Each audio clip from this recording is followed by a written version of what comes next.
दरियाई सिंध और दरियाई चनाब में रहीम यार खान के मकाम पर पानी की सतह में मुसलसल इजाफा हो गया है। दरियाई कटाव से मुतादिद घर दरियापुर्द हो गए हैं। इलाका मकीनों के मुताबिक मुतासरीन नकल मकानी पर मजबूर हैं।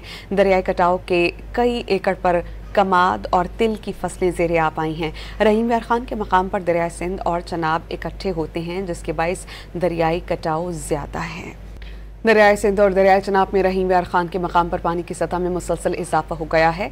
दरियाई कटाव से मुतादिद घर दरियापुर्द हो गए हैं। इलाका मकीनों के मुताबिक मुतासरीन नकल मकानी पर मजबूर हैं। दरियाई कटाव के कई एकड़ पर कमाद और तिल की फसलें ज़ेरे आब आई हैं। रहीम यार खान के मकाम पर दरियाई सिंध और चनाब इकट्ठे होते हैं, जिसके बाइस दरियाई कटाव ज़्यादा है। दरियाई सिंध और दरियाई चनाब में रहीम यार खान के मकाम पर पानी की सतह में मुसलसल इजाफा हो गया है। दरियाई कटाव से मुतादिद घर दरियापुर्द हो गए हैं। इलाका मकीनों के मुताबिक मुतासरीन नकल मकानी पर मजबूर हैं। दरियाई कटाव के कई एकड़ पर कमाद और तिल की फसलें ज़ेरे आब आई हैं। रहीम यार खान के मकाम पर दरियाई सिंध और चनाब इकट्ठे होते हैं, जिसके बाइस दरियाई कटाव ज़्यादा है।